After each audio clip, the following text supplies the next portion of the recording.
At 8:54 this morning, though, I'm delighted to say that we're joined now by Irish star Nadia Power, who's just been announced as a Toyota ambassador and is set to play a central role in Toyota's Start Your Impossible campaign, which celebrates the best of human performance. Toyota are worldwide mobility partner to the Olympic and Paralympic Games. Check out more at toyota.ie. Nadia, good morning to you. How are you getting on?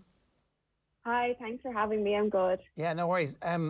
Before we get into actually what's going on, I always feel like it's important to acknowledge that the support that sponsors give athletes, particularly individual athletes, really gives you a sense of security and freedom, which I'm not sure everybody fully understands just how precarious the life of a full-time athlete is, because there's a tiny grant and that gets soaked up by your travel costs and your coaching costs and your nutrition costs and your science costs and all that kind of stuff. And actually it's very difficult to live as a young athlete representing our country. We don't always support them financially enough. So days like today are quite big, I suspect, for you and for anybody else who is an ambassador. Yeah, no, it's super helpful and you summed it up perfectly there.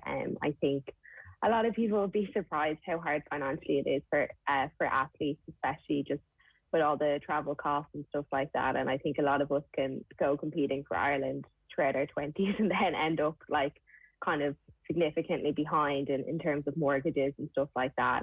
So yeah, Toyota support is really, really exciting. And I'm lucky enough as well to be supported by DCU as I'm currently in college, so that helps a lot too. Is that something that you kind of need to think about, or is it a kind of little constant nagging voice on your shoulder, like the rest of the world is going ahead and I'm doing this thing to represent me, but also to represent my country, and there's a little bit of a trade-off to be made there? Yeah, no, it's definitely something I think about, and I guess I kind of look at the next few years and I'm like, oh, I don't know, like financially, I'm sure I'll have enough to keep me going, but I don't know, like, and kind of do what I need to do athletics-wise, but, you know, it's hit or miss whether or not we'll have enough to kind of save for a house and stuff like that you would usually want to do in your 20s. But for me, like, I'm bought into the dream, so that's the price I'll pay to achieve my goals over the next few years. Nadia, let's talk about this unbelievable year that you've had so far. Can we go back to the start of 2021? This was something from your perspective, I'd imagine, which you saw coming to the country at large. I guess people were blown away by your own performances at the start of this year. Can you talk us through the first couple of months and what was going on and how you managed to achieve such high levels of performance at the start of this calendar year? Yeah, so at the end of every season, I kind of say the same thing. I look back at what went well, and then I think how can we be better. So that's definitely what I did over the winter, and my head was definitely down, and I was working really hard. And then at the start of January, I went on training camp with a new group. So I just thought it would be good for me to train with people who are better than me and push me on. And I needed to learn from girls who have been to the Olympics, have won European titles. So I went and trained with a Swiss coach called Louis Heher, and he coaches Selena Bouchel, who's double European indoor champion, so it shows how good she is. And then another athlete as well is there called Lavisa Lynn. So and she's ran 158 and went to the Olympics too. So that was kind of the level up I needed, because I think although I'm really good at applying myself and working hard and I've been improving regularly, I needed that like confidence boost of seeing girls who have like got to the top level, in my opinion, and kind of I needed to point out to myself that I wasn't that different and that I was capable of doing it. And I think that training camp really gave me that boost. Was that basically just to compare your times to them, to see their methods and see, hold on a minute, I'm absolutely at their level? Yeah, I think it's like we put Olympians and like European champions, European medalists on a pedestal. I certainly did as an athlete all along, and I had this kind of thing in my head when I was younger that I can work really hard, but I like, oh, that wouldn't happen to me. You know, I can never be that good. I'm not destined to be there or something. So I'm kind of, the last 2 years been just like trying to slowly chip away at that and like make sure in my head mentally, I like know I can get there, and hard work actually can give you rewards. So yeah, it's still a process and I'm still not there yet, but there's definitely been like huge steps made towards that.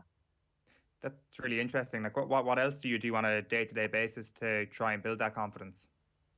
Yeah, I work a lot on my mindset. I work with Jessie Barr from the Sport Institute. So obviously she's a past athlete. So I guess we work on like race preparation, but I also work on stuff like self-belief and kind of like tactics and just it's hard to put your finger on, but it's just always how can we improve mentally, and then obviously like the physical stuff is obvious, you know, all the training and the recovery and the massage and stuff, but I think stuff like that definitely gives me an extra edge.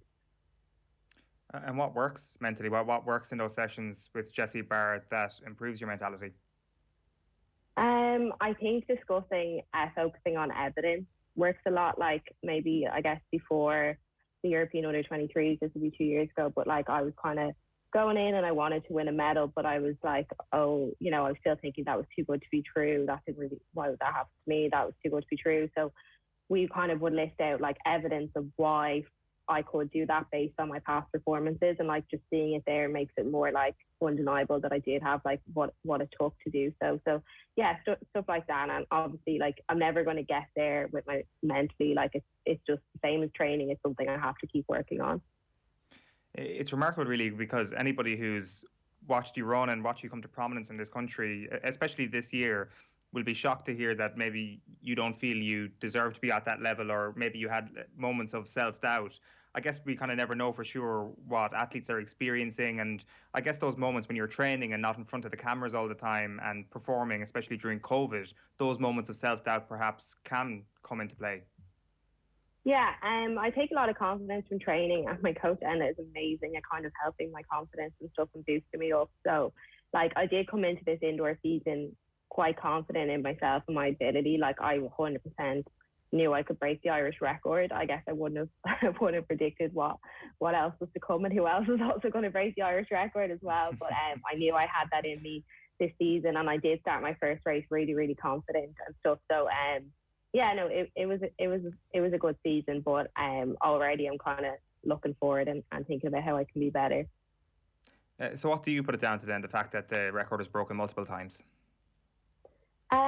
I think it's like we raise the bar for each other. I think that's it, to be honest. Like I know Schieffer quite well, and like I know last summer when I ran like 2:01 and broke the under 23 record, like she messaged me and was like well done, like, you know, you're raising the bar for us. And then I think she probably would have said something similar to me as well after I broke the record again. So and equally, like I would have trained with her over Christmas, and we would have discussed, you know, like how we want to just keep upping our standards and be better and stuff like that. So I think all of us seeing each other do it kind of spurs us on and gives us confidence. But it's been amazing, the effect of it. And I can already see it because like my mindset has changed now, because now I'm like, well, the rest of the girls in Ireland are so good, I need to run an Olympic standard. Like that's my new goal. So I've already like raised my standards as a result for this summer, just from the competition in Ireland. So it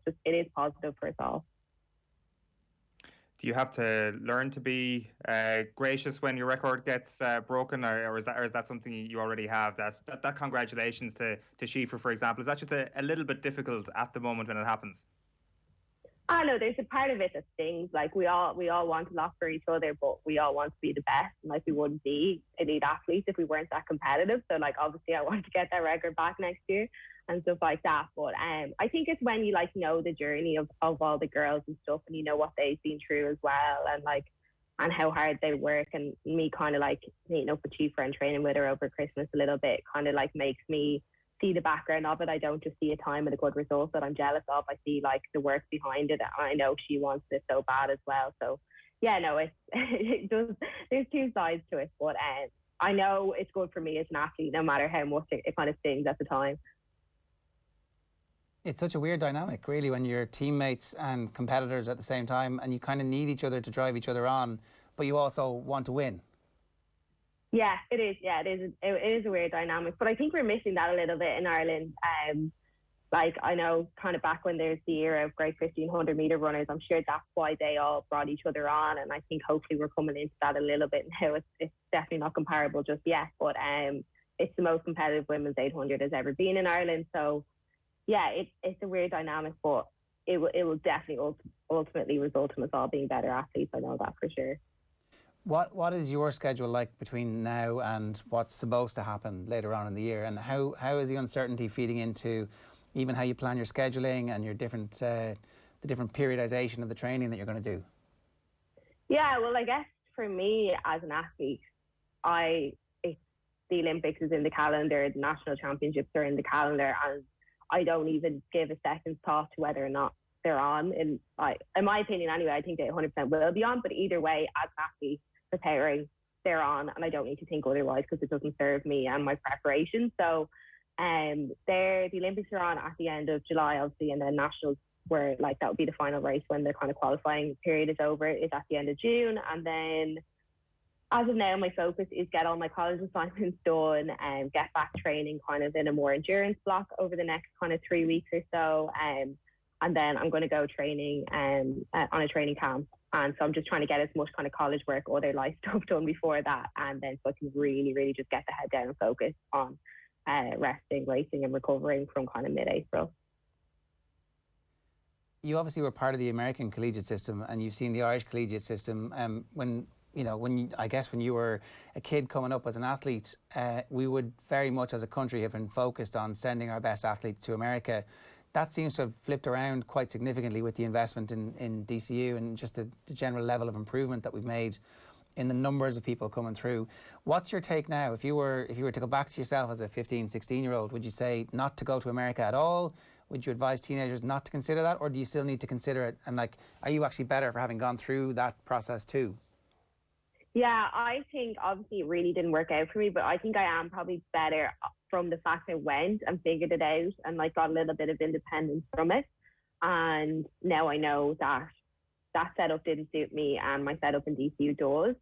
So I think I would still advise a younger athlete if they have an opportunity to try it, because like they won't necessarily have the same experience as me. Everyone's experience will be completely unique. So you do just need to try it yourself. But I also think now we can definitely say for sure it's not the only way, and maybe sometimes people thought it was the only way. I think I maybe would have thought it was the only way, or by far the best way to make it as an athlete. So I think 15, 16-year-olds now can see there's two ways to do it, and and just to do whatever works for them and whatever setup they're happiest with, like, can lead to their success.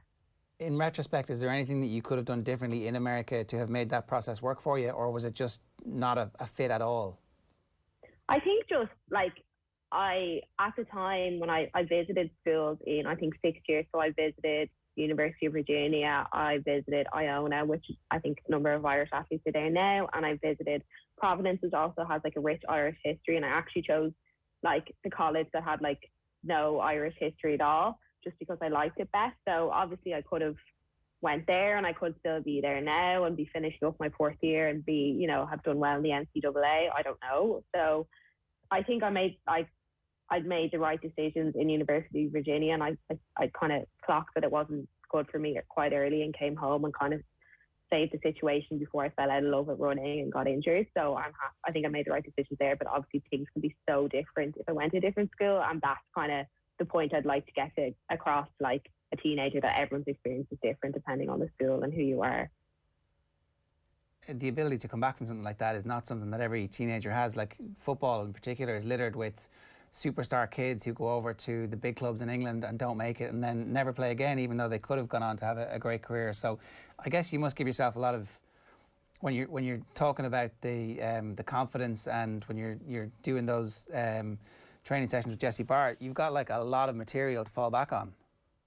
Yeah, definitely. And I think it all just comes down to being happy overall as an athlete. I think you're going to run well if you're happy overall. And I wasn't happy in Virginia, and then I came home and I went to DCU and I moved to ENDA, and I was happy with that setup, and felt it was the right amount of kind of competitiveness in DCU training the first year I was there, and I was pushed to the next level, and then like the support has continued, and then just ENDA has been just absolutely instrumental the whole way in instilling confidence in me, and just like we get moving up step by step. And so I think it's just wherever you're happy you're going to do well. So I think I'm just lucky to have found that setup. And from the outside and looking in over the last kind of year and a half, it seems like there is a genuine buzz around Irish athletics at the moment, where the Irish Fest is going to various international meets and performing at a level that is where we're supposed to be, really. It feels like we're getting back to a point where people are going out and doing personal bests on the big day. And it's been a while since we had a lot of people doing that together.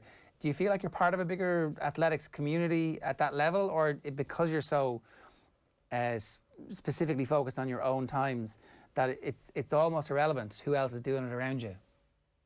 Oh no, it definitely matters. I think it definitely matters. We give each other a boost and inspire each other, and I think athletics in Ireland is just like such a small community. Like, we all know each other like well, and no, it makes a big difference. And I think we definitely all had that feeling this year. I'm just like, I was even, in France, I stayed with some of the 1500 guys, and then Ithel to Michelle as well, who also went to European indoors. So like, we all were kind of in the same journey in France, trying to find races, trying to get qualifying times, trying to get Olympic points. So all of us doing that together and going through the uncertainties and the kind of logistical issues there really helped, and we pushed each other on. And it's super important. And I think we'll just keep seeing the results of it now. Just one last one for me, Nadia. Do you have a target time-wise now, given the way the first few months of the year has gone? Do you have a new future personal best in mind?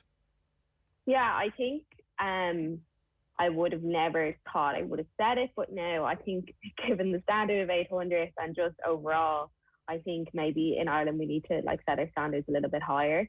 So I'm kind of looking at the summer saying I'd love to run that Olympic standard, which is 1:59.5, and it's faster than the Irish record. So I'm hopefully in a position where it's not, I can make the Olympics if I don't do that, but I think it will only serve me to be better as an athlete, and if I do set that standard for myself. So that's the big goal I have now for the summer.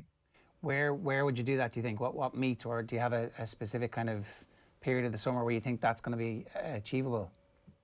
Yeah, I guess you want to do it in kind of late May or June, and before the Olympics. But so kind of with times in 800, you can't really plan. It always takes me a good few to get going. I think I really showed that this year. I kept running 2:02, and then I got down to 2:00, and I kind of have a bad habit of doing that. So maybe you can expect it around my fourth or fifth race this season, most likely. Well, we'll keep a very close eye on it. Nadia, congratulations on the new ambassadorship, and best of luck with this year, because it promises to be a special one. Thanks a million for joining us. Thanks so much. Bye-bye. It's Nadia Power there, who's just been announced as a Toyota ambassador as they launch their Start Your Impossible campaign, which celebrates the best of human performance. Toyota, our worldwide mobility partner to the Olympic and Paralympic Games. Check out more over at toyota.ie. It is 12 minutes past 9 this morning here on OTB AM. If you've just joined us, you missed out our Six Nations recap with Louise Galvin, our interview there with Irish star Nadia Power, and Mike McCarthy and Devon Toner getting up close and personal. You can catch it all back on our YouTube stream after the show. Get over to YouTube and subscribe there, and anytime we go live, we'll send you a little message. Or, of course, you can subscribe to the OTB AM podcast, which is available in all your podcast apps by 10 o'clock every morning.